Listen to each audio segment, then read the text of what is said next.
Welcome to My Life with Dementia, a podcast from Dementia UK. I'm Jim Broadbent. I'm an ambassador for the charity. In this series, you'll hear from people whose lives have been impacted by dementia. Aqib and Shahbanu's mum, Shama, was diagnosed with Alzheimer's disease when she was 70 years old. Like most siblings, these two know how to push each other's buttons. But they are completely aligned on one thing.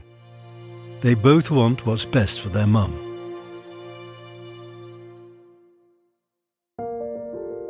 My name is Shahbanu. I'm here with my brother. By the way, I might interchange between Shahbanu and Shani. I call her Shani. We're close siblings. We do look after each other and we're in this together. That's how we feel with Mum. She is the archetypal older sister. She's always looked after me. You know, even Mum would always previously talk about how she would absolutely do everything to help even when I was a baby. I was actually quite a boring and dull child. I wish I'd got up to more hijinks, but I don't think I really did, sadly. Yeah, I'd have to agree. She's extremely responsible and she's always thinking of other people. That's her default setting. I'm completely the opposite. I'm extremely selfish, the typical younger child. Not really. Mum's name is Shama, and before she was married, she was a primary school headmistress. When she was married, she moved to the UK, and I came along pretty soon after. And she was just amazing. Loving, caring, patient, strong, completely uncomplaining about anything. She absorbed everyone's stress around her. Very glamorous, which I've always loved about her as well. She always had one of these very solar personalities. People could feel her warmth. And many people in her vicinity would always feel warmer for it, if that makes sense. She was the middle child, one of 8, I believe, but she was also very much the glue for her own family amongst her siblings. Everyone would come to her, and it extended beyond her family to, I would say, her in-laws and her friends. She's always been a very foundational sort of person in that sense. It doesn't mean to say, though, for all the warmth and the truly, sort of unfiltered love, loyalty, love, all of these things, she was, of course, still a disciplinarian. As my sister said, she was born in Pakistan, and that's where she was, I think, at the age of 23. She became a headmistress. One of the youngest headmistresses, chosen, as we were told, above all of the other teachers with tenure and rank, which I think speaks something towards her general people management skills. I wasn't maybe as good as my sister, and she wasn't averse to, disciplining me as needed as growing up. Apparently, I used to threaten to call Margaret Thatcher to report her. You did. I have no memory of this, but apparently even then I was very, very against corporal punishment. That. I'm going to phone Maggie Thatcher now. I always felt that whenever she walked into a room, she lit it up. My father was often away travelling, and even at university, I would be like, Mum, why don't you just come up and stay with me?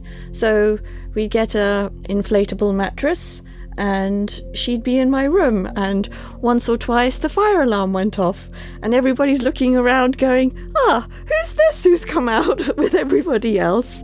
And even the porters got to know her. She had the ability to fit in anywhere and with anyone. One of my big regrets, as I'm sure for many children, because we never think about this when we're younger, is spending more time with her. Because she was obviously not just our mother, but in many ways she was a friend. We have the same sense of humour. We find the same silly things absolutely hilarious. And it could be anything from a word or a phrase or someone's expression, and we just... slapstick. We will lose it. She's very much a person of go with the flow as well. If a problem happened, she wouldn't dwell on, oh my gosh, why has it happened? What's happened? She'd be like, okay, now we have to fix it, solve it. What's next? And so that's something that I am especially also trying to really remember, because now it's all about finding solutions which suit her to help her still be as independent and feel as normal as she can every day. I'm not 100% sure that she understands the extent and the seriousness of her situation. At the beginning, and even now, she says, "Oh, I'll try harder to remember. I'll try harder to remember. And don't worry, I'll remember next time." And we know that's not going to happen, but we just go along with it. We've put up notices, like at the front door, it's got a whole list. Have you got your keys? Have you got your phone? Is your phone on loud? Have you got your wallet? It's trying to find what can we do to help her so she can just be as normal as she thinks she is. It was the end of 2021 when Aqib, Shahbanu and Shama's journey with dementia really began. I certainly was aware of what dementia is, but the impact, absolutely zero sense of how profound it can be on the person and on the people around them. Once we realised that it could be this, then of course immediately you start trying to read and understand. My knowledge and information about dementia had mostly come, I would say, from the media. Newspaper reports or TV reports about, we're thinking about doing this to help people live with dementia, or there's this treatment. That was the extent. And like Aqib, I didn't understand the impact on the person and the impact on the family and how progressive and degenerative it can be. It started with small changes, but those changes seemed to appear overnight. It felt like a switch had been flicked. Yes, that's absolutely the way to think about it. That's how we always used to joke about it, as if something had happened. What struck me in particular about the early signs was the repetition. She would just ask, "So what were we doing? Where were we going? What's the name of that person again?" But the questions weren't one shot. So once you gave the answer, the question kept coming. And it would come at least 2 or 3 times. The repetition of those questions became increasingly and alarmingly frequent. It's part of the larger sort of impact, which is the reliability of a parent gets compromised. And that's something that I think initially, even for Shani and certainly for me, to imagine that could be what's happening, given that, especially as a child, your parent is normally the one who prompts you. Certainly for me, I was the more useless of the two of us. But having that sort of function even being mildly impaired was quite surprising. Why am I reminding you? I'm the one who's usually needing to be reminded of things. You had this strong, amazing woman who looked after everything, absolutely everything, and suddenly she wasn't being that person anymore. Forgetting small details, needing constant and repeated prompts. It was because of that we started even first our discussion of this and even our arguments over this.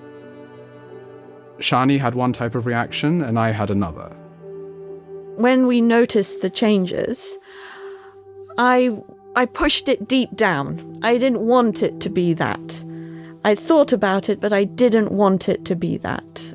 So I tried very hard to convince myself and Aqib that it's not that. It's just, normal memory loss. She's a bit tired. She just needs to rest more and she'll be better. I was definitely more in denial and a bit more head buried in the sand. I had the gut feeling, I knew it couldn't be anything else, but I really didn't want to believe it. It would change everything, and that was too scary to think about. So I buried it and I pushed it down. I had a very different response in the sense that while I was equally horrified at the prospect of this, I'm a bit more pragmatic maybe in that sense. Like I said, I didn't accept it, but I realised that something needed to be done about it as soon as possible. And I think that was the key divergence between us. For me, therefore, it became a lot more practical. We are very close, I think, as a brother and sister, but that's not to say that we don't argue. And I don't know if that's a function of our closeness, that we argue.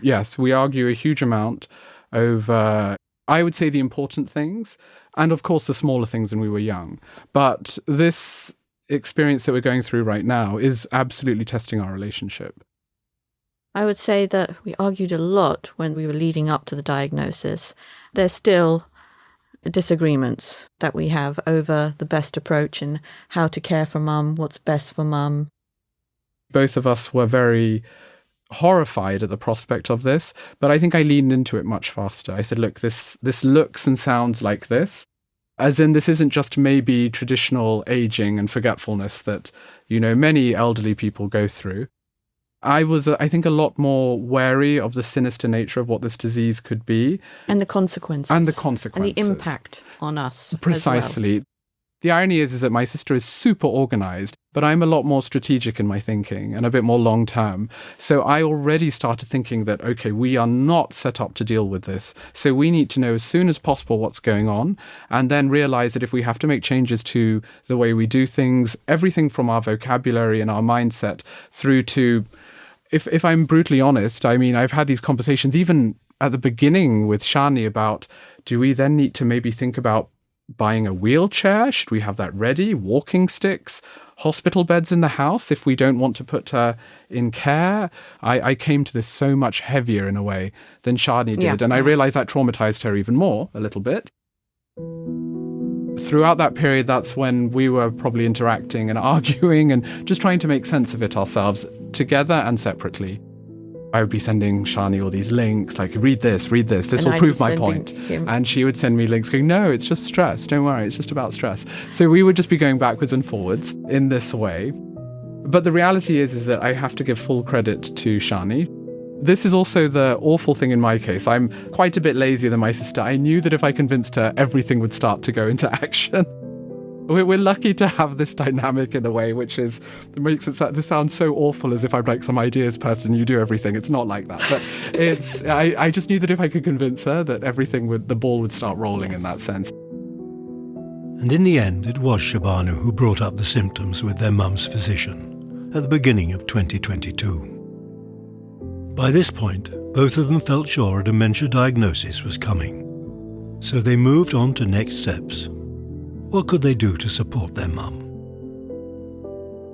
Because we knew so little about the practical aspects and the impact, of course, everybody goes to Dr. Google.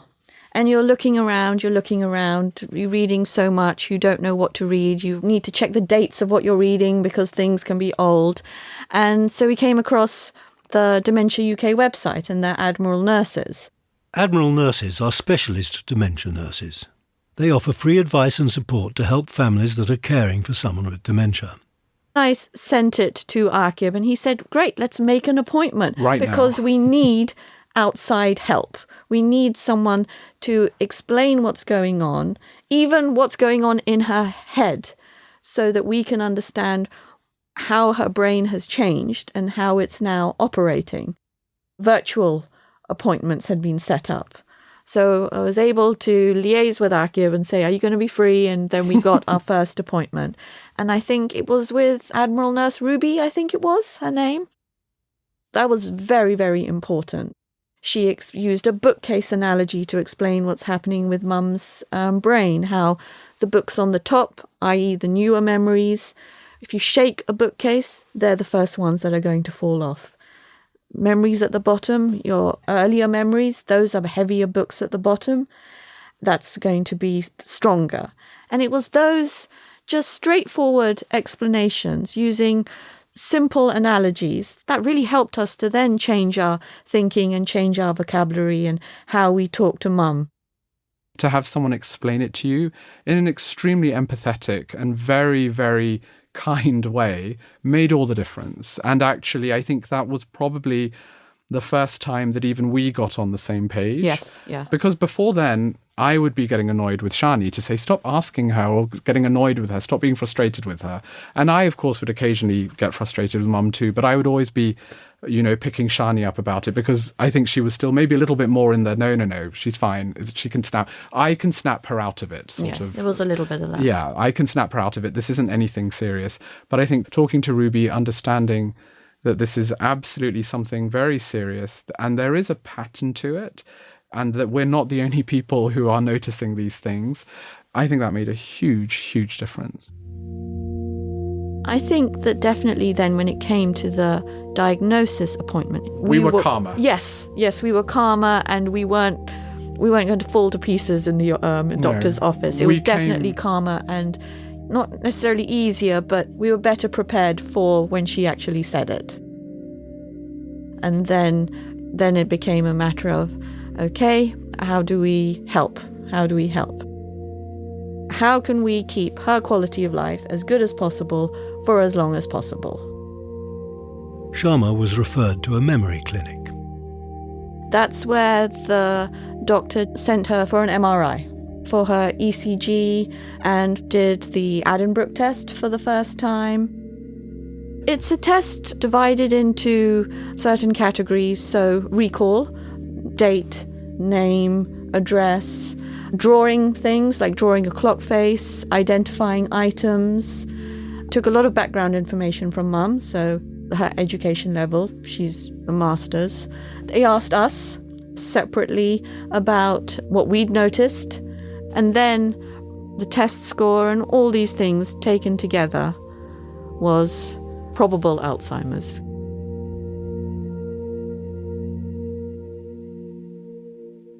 Because we are different, of course, like all brothers and sisters, it does mean that we find ourselves with different opinions, different views, different approaches, and trying to muddle through that, and obviously respect each other's views and points and understand where we might be coming from is a big part of it. It's been difficult, and so I think we've probably argued more now than we have when we were children. In that sense. Yes. I mean, we know each other's buttons better than anyone else. Oh my gosh, yes we do. And we know how to push them. We've never gone so far as to break anything, but we absolutely clash. And we know also why the other person might be saying what they're saying. And that is a source of also challenge as well, because I might understand that my sister might be wanting to do something because she has some other sort of context for it. And I might disagree with that even before this incident that we're dealing with. So it becomes very easy in a way to sort of also spiral a little bit in that sense when it comes to these confrontations. But the one thing that we've learned, and we learned it quite quickly, was that actually we have to reach a détente. We have to figure out something. It's not the case that we can just end on an argument and storm out, especially if it's related to Mum. On other things, that's fine. But in this situation, we can't leave it hanging and end on a note which actually is not productive. A lot of times we will have a disagreement or an argument, and then it'll finish, and then I'll say something like, oh, did you see the snail on the ceiling outside in the terrace? And then it's like back to normal. We're talking about other things. We've got to keep things normal, especially around her, because we don't want her to pick up on any stress and tension and be upset, because sometimes it feels that if she's upset, her memory feels poorer sometimes. So we just want her to feel happy and safe and relaxed. That's the number one, I think, aim the whole time, everywhere and everything that we do. We have to 100% trust and rely on each other when it comes to everything to do with Mum. That's actually a very good point. I think the reason why we're able to bounce back is because I think the trust is complete in a way that, you know, not that siblings are the only relationship that can have that sort of trust, but because we're very close and it's a very deep trust, and we know that we're doing this for someone who we both care about so deeply. It really is about the method, not a lack of trust in that sense, which would actually make our relationship and our ability to cope with this much more complicated if we didn't have that trust in the first place. Aqib and Shahbanu have had to learn new ways to interact with their mum. They've realised it's not always helpful to contradict her when she makes mistakes or forgets things. And they're careful not to let her feel shame over those things, or let those moments erode the trust that exists between them. You suddenly have to be even softer in your reactions. You have to be that much more patient, which is, again, An increase in patience is such a huge thing for someone like, I think for myself. Me too. For both of us, or for anyone, to suddenly actually increase patience is one of those things which is very difficult to do, even in a normal situation, let alone a situation which is so emotionally charged. I think we've learned a lot of patience, but we're not saints. Yeah, exactly. Exactly. Aqib and Shahbanu have come up with some creative ways to keep their mum active, physically but also mentally. She's doing a GCSE in English again, just because we thought that it might be good to do some reading comprehension, just to keep the brain engaged. So she does that every Monday. We just found this absolutely phenomenal tutor. She's wonderful. Amy, Brilliant. She is someone who is so patient with mum. She sets her homework. It's true, maybe Shani and I do about 99% of it for her, but, we're sitting with her, going through it. It's quality time. And she often says, have I done my Amy homework? Yeah, it's some things are getting through, but it's mainly just to try and keep the processes as prolonged as possible. And I think that's a function of just the fact that, she has been so important to us. We are struggling with the idea of letting her go. And so all of this is a fight.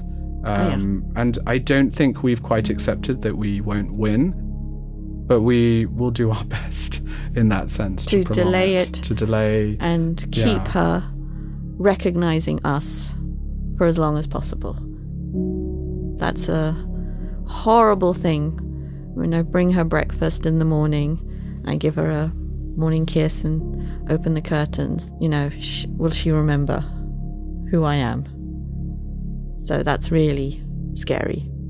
And as time goes on, it creeps into the back of your mind a lot more. Much more. Shani and I are very willing to bear quite high costs to ourselves and our time, not just because of the sort of affection and love that we feel, or even a sense of the fact that she's given us so much, but it's also just sheer selfishness. We aren't prepared to let go of our mother that easily. As Shani says, I can hear your voice breaking, because mine does too, at the thought of her not recognizing us. Whenever I travel for work and I come back, that is absolutely my number one fear. And I slightly resent, the periods when I'm away, because I realize that there is a ticking clock. But I think that mix of sacrifice and selfishness has absolutely determined the path that we're on at the moment. And we don't know how those costs or benefits are going to change. And I think we're just reevaluating them at every step.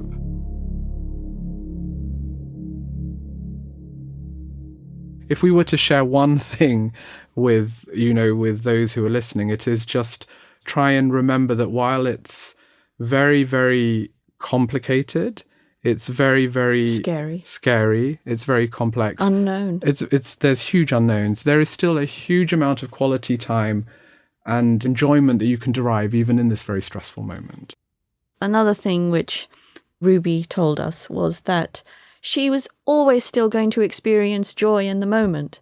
So watching something funny, she's going to laugh and that she's going to enjoy that moment. She might not remember afterwards, which happens a lot, but she will have had that moment.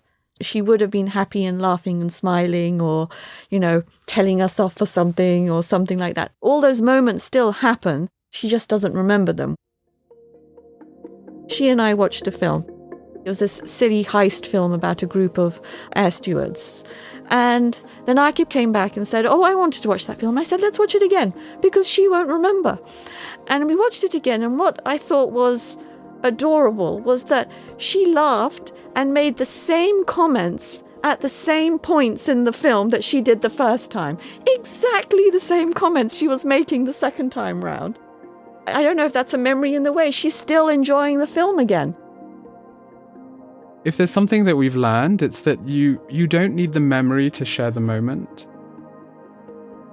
The biggest change that I think I've made, I'll speak for myself obviously on this, is just, in terms of just demonstrating as much affection as possible for her, more so than I probably would have done in the past. It's almost like a positive reinforcement that even if she does make a mistake, And even if I lose my temper occasionally, or just, trip her up on it, sometimes because I'm just a mean type of son, I'll make fun of the mistakes she makes as well, just like I think most children do with their parents. But just reinforcing that with affection and reassurance, because one thing that Ruby taught us was absolutely the emotional component of memories. The fact that the strongest memories are associated with the strongest emotions. So that links back to your formative memories as well as certain huge life events. There'll be these traffic lights throughout her life that she will always be stopping at. We were told that she will remember having children, but she might not remember us. We hope that even if she doesn't remember us, our presence is enough to lower her heart rate and keep her calm. Yes, that she still has that feeling of, if I'm with these people, I'm okay. I'm safe.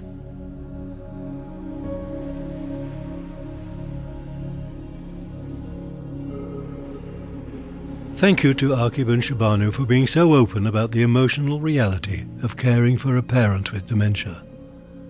You, or someone you know, might be experiencing something very similar right now.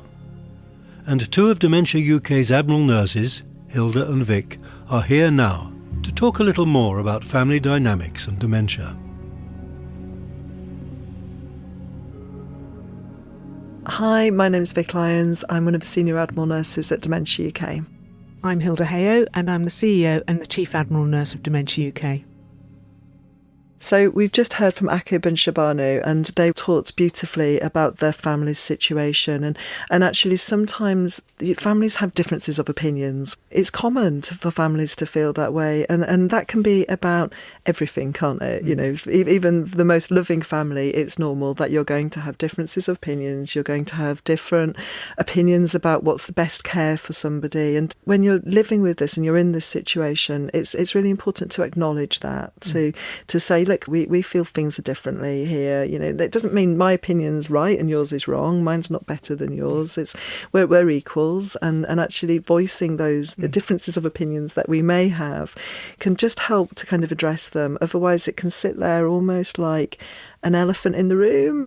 The other thing that I always say to families is the kind of key thing to do really quickly when you notice there's a difference of opinion, whatever it's about, is kind of recognise the common goal. So you say to each other, okay, you think X, well, I think Y, but actually we both love Mum. We both want the best for Mum. And I know that Aqib and Shahbanu have done this beautifully. They really worked together as a unit. I'd like to say families are all terrible. I don't know if that's quite true, but lots of families don't do it very well. We have a conversation with somebody, but we're not really listening. Normally you're kind of waiting to speak. You're waiting for your turn to say something back. But if you actually actively listen to what that person's saying and you go, okay, you've had your chance to speak. This is what you think is the right thing to do. How can we then plan so that your views and your wishes are considered as well, rather than it just being, I'm the older brother and I know best, or whatever it might be. Absolutely agree, Vic. And it's about, everybody has got a strength. So it's looking at the strength of the other family member.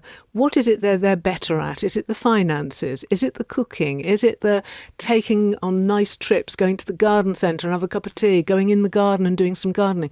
So try and find something that person can do that you probably can't do.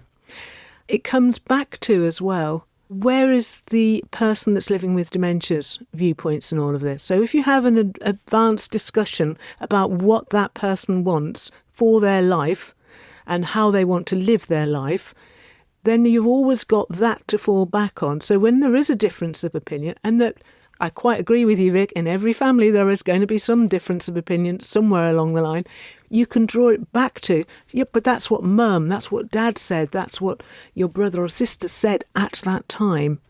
The other thing is kind of about setting boundaries. It's about deciding, this is what I'm comfortable with, this is what I'm not comfortable with, whatever that is, and it's going to be different for all of us, isn't it? Yeah. Actually knowing this is the thing that I don't really want to have to do. And that could be because I'm working and I have to travel 70 miles to go and deliver something, or it might be because actually that's not something I feel comfortable doing as a person myself.